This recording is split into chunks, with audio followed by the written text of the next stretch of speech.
Halo Sobat Ratu Film, selamat datang kembali di channel tercinta ini. Nah, daripada gabut-gabutan dan rebahan gak tahu mau ngapain, sini Mimin ajakin nonton rangkum film menarik yang menceritakan tentang seorang ahli biokimia yang mencoba menyembuhkan dirinya dari penyakit darah langka yang ia derita.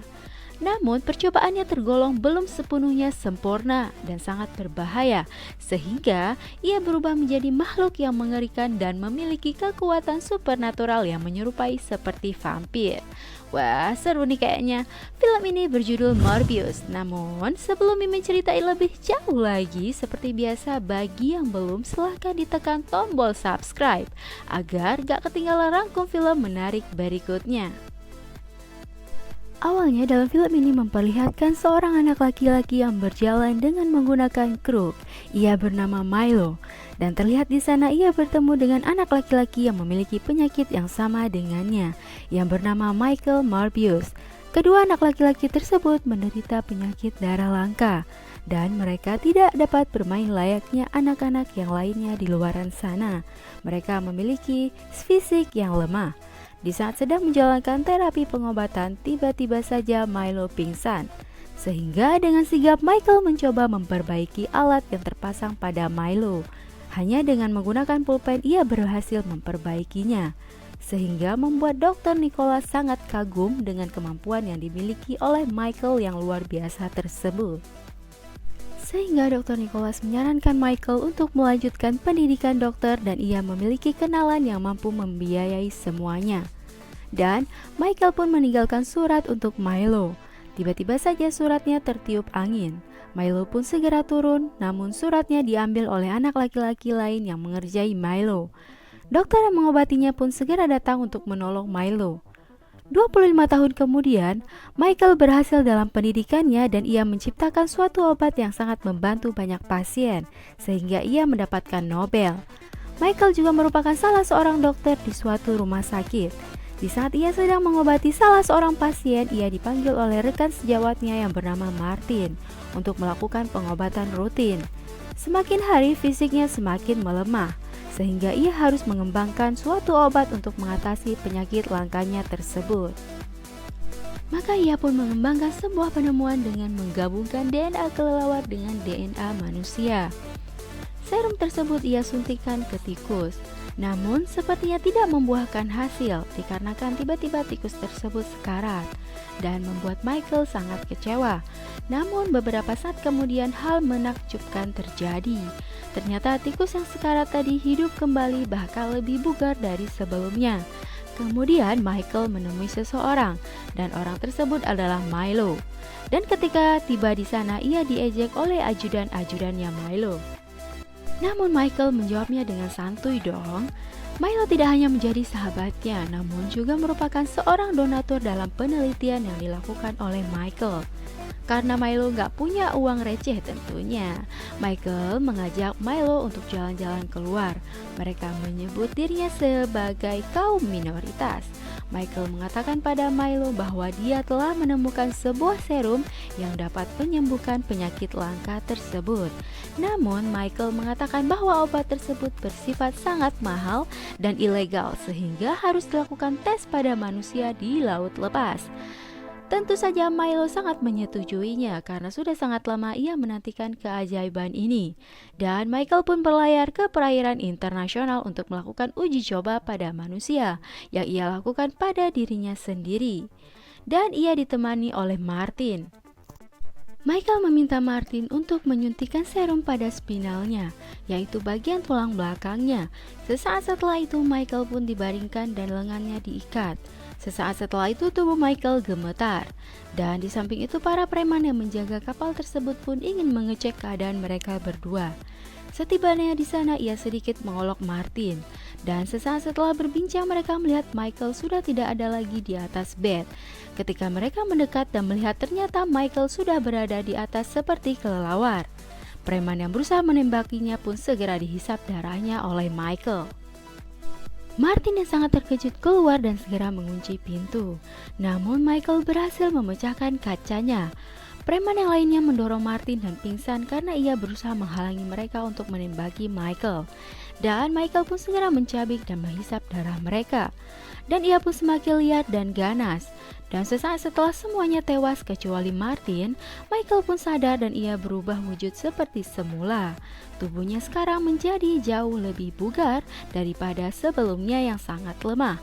Ia melihat semua orang di sana tewas dan kemudian ia melihat CCTV. Ia pun sangat terkejut melihat dirinya yang menjadi ganas. Sehingga ia memutuskan untuk menelpon polisi agar bala bantuan datang untuk Martin. Michael memutuskan untuk melompat ke dalam air setelah ia mengambil sisa serum yang ada dan menghapus rekaman CCTV-nya. Kemudian para polisi pun tiba di TKP dan menemukan beberapa kejanggalan. Di sisi lain, Milo yang sedang menonton siaran berita sudah mengetahui dengan pasti apa yang sebenarnya terjadi. Begitu Dr. Nicholas datang, Milo langsung mematikan TV-nya. Dan di sisi lain, Michael menjenguk keadaan Martin yang tengah berada di ruang ICU karena insiden di kapal kemarin. Setelah itu, Michael pun segera kembali ke labnya.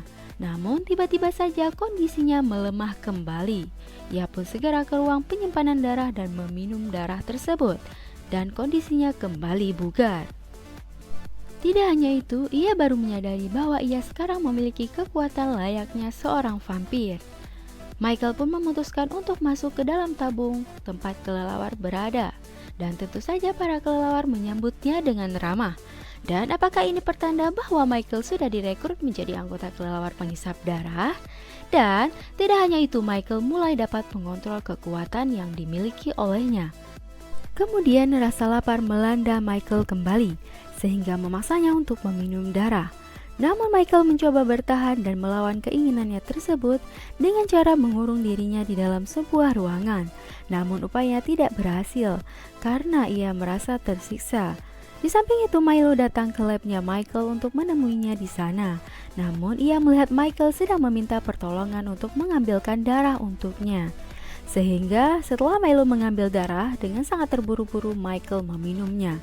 Ia merasa sekarang dirinya sangat mengerikan, sehingga meminta Milo untuk pergi dari sana karena di sana berbahaya. Namun Milo bersikeras tidak ingin pergi, dan ia meminta serum pada Michael untuk kesembuhannya.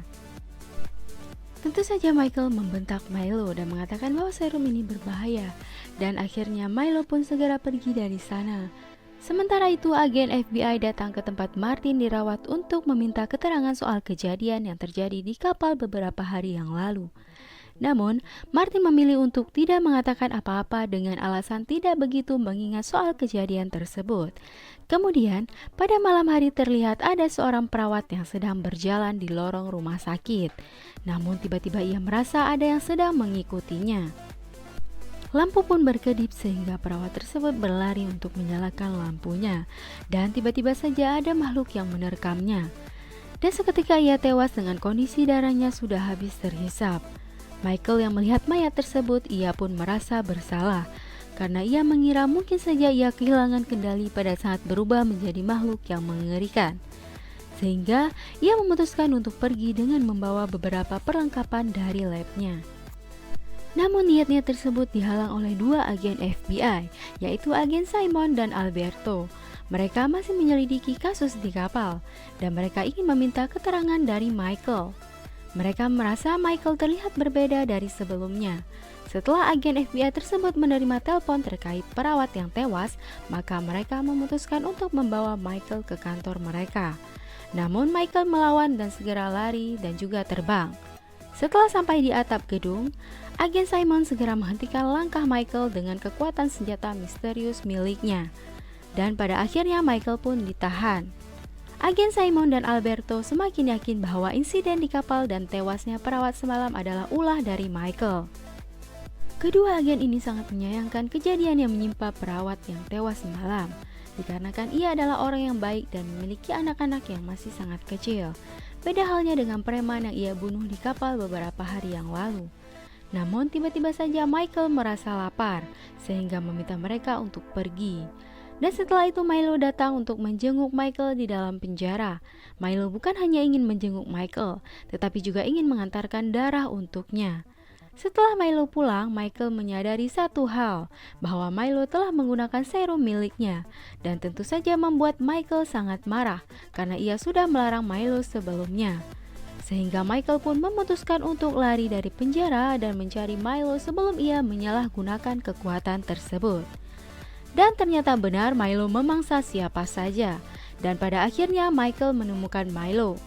Milo mengatakan inilah yang ia inginkan dari dulu.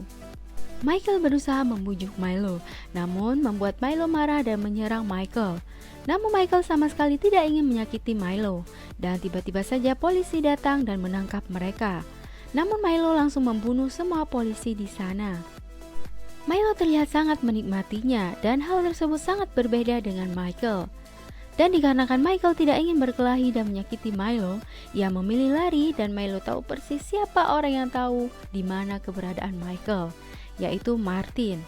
Keesokan harinya, agen FBI membuntuti Martin untuk mengetahui keberadaan Michael. Namun Martin berhasil meloloskan diri dengan menaiki bus. Namun di sana ia bertemu dengan Michael. Michael meminta Martin agar melakukan sesuatu untuknya, supaya dapat mengatasi Milo. Di saat sedang berbincang dengan Martin, Michael pun mendengar orang yang berbincang soal lab, dan yang mungkin saja hal tersebut bisa ia gunakan. Sehingga Michael pun membuntuti orang tersebut. Dan terlihat lab di sana adalah lab ilegal. Michael pun meminta izin untuk meminjam lab mereka. Namun jagoan di sana langsung menyerang Michael, dan tentu saja ia tidak mampu mengalahkan Michael. Michael masih mengizinkan mereka untuk pergi dengan sopan. Setelah mereka pergi, Michael pun segera melakukan eksperimennya. Namun di sisi lain, Milo terlihat sangat menikmati kondisinya yang sekarang. Dan sekarang ia sedang bersiap-siap untuk pergi ke tempat keramaian. Milo pergi ke klub malam. Setibanya di sana, ia bertemu dengan seorang gadis dan berbincang dengannya. Namun tiba-tiba ada seorang pemuda yang menghampiri dan mengusik Milo. Milo berusaha untuk menahan amarahnya. Ia akan memberi perhitungan pada pemuda tersebut di lain kesempatan. Dan begitu mereka keluar, Milo segera mengeksekusi para pemuda tersebut. Martin sedang pergi ke lab Michael untuk mengambil sesuatu. Namun ternyata Milo sudah lebih dulu berada di sana. Dan ia menanyakan keberadaan Michael pada Martin. Milo mengetahui bahwa Martin adalah salah satu orang yang dekat dengan Michael. Namun Martin mengatakan tidak tahu menahu soal keberadaan Michael. Dan setelah itu Milo segera pergi dari sana. Begitu juga dengan Martin. Ia segera pergi setelah ia mengambil barang yang ia butuhkan. Setelah itu Martin mengalami luka gores dan mengeluarkan darah, sehingga membuat Michael agresif dan ingin meminum darah. Dan Michael meminta Martin untuk menutup lukanya agar darahnya tidak terlalu menyengat, karena ia takut tidak mampu mengontrolnya. Kemudian Michael keluar untuk mencari udara segar dan Martin pun segera menyusulnya dan dengan luka yang sudah terbalut. Dan dari kejauhan Milo sedang memantau kedekatan Martin dan Michael. Keesokan harinya, polisi tiba di TKP korban dari Milo semalam. Agen FBI tersebut melihat ada CCTV dan segera melihat siapa pelaku pembunuhan tersebut. Dan ternyata itu bukan Michael. Mereka menduga mungkin saja berubah wujud. Sementara itu, siaran TV terus mengabarkan berita terkait Dr. Michael yang menjadi makhluk seperti vampir. Dr. Nicholas yang melihat wajah Milo di TV segera datang ke rumah Milo untuk mencari tahu apa yang sebenarnya terjadi. Setibanya di sana, Milo langsung menakuti Dr. Nicholas dengan wajahnya yang mengerikan. Dr. Nicholas meminta Milo untuk melakukan terapi pengobatan seperti biasanya, namun Milo menolak dan mengatakan ia sudah tidak membutuhkannya lagi. Dr. Nicholas mencoba menasehati untuk menyadarkan Milo, namun Milo segera menyerang Dr. Nicholas, yaitu orang yang sejak dulu sudah mengobatinya hingga ia tumbuh dewasa. Di sisi lain, Michael sudah berhasil menciptakan serum yang dapat membunuh makhluk mengerikan seperti Milo. Akan tetapi setelah berhasil membunuh Milo, Michael berencana untuk menyuntikkan serum mematikan tersebut pada dirinya sendiri, dengan kata lain menciptakan 2 serum. Dan tentu saja hal itu membuat Martin sedih. Kemudian tiba-tiba saja Michael menerima telepon dari Dr. Nicholas, yang membuat Michael marah dan segera menyusul Dr. Nicholas. Keadaan Dr. Nicholas sudah tidak dapat tertolong lagi. Ia meminta pada Michael untuk menghentikan perbuatan Milo. Kemudian sesaat setelah itu Michael dapat mendengar suara Martin yang sedang dalam bahaya. Tentu saja Michael semakin marah pada Milo. Ia pun segera menghampiri Martin, namun sayangnya Milo sudah membuat Martin sekarat. Dan Martin meminta Michael untuk menghisap darahnya. Kemudian Milo pun muncul dan mereka pun langsung adu jotos. Milo berhasil menyerang Michael berkali-kali dan melemparnya hingga membuat Michael kelelahan dan jatuh pingsan. Dan tiba-tiba saja muncul suara gemuruh dari atas, dan ternyata itu adalah segerombolan kelelawar yang datang untuk memberi kekuatan pada Michael. Dan setelah itu dengan sangat mudah Michael melumpuhkan dan menyuntikkan serum mematikan tepat di dada Milo. Dan itu adalah detik terakhir Milo meminta belas kasihan pada Michael. Ia mencoba mengingatkan masa lalu yang sama-sama berjuang melewati penyakit langka mereka, dan memohon pada Michael untuk jangan membunuhnya. Namun Michael tidak memiliki pilihan lain, dikarenakan ia sadar bahwa masalah tersebut ia ciptakan, maka sudah sewajarnya ia menyelesaikan masalah yang ia timbulkan. Polisi pun sudah tiba di TKP. Polisi melihat ke dalam lubang dan para gerombolan kelelawar keluar dari sana bersamaan dengan Michael. Sementara itu tiba-tiba saja Martin hidup kembali. Tamat. Mimin akhiri dulu perjumpaan kita pada kali ini. Jangan lupa bagi yang belum silahkan di subscribe, like, komen, serta share video ini ya. Terima kasih bagi yang sudah mampir. See you.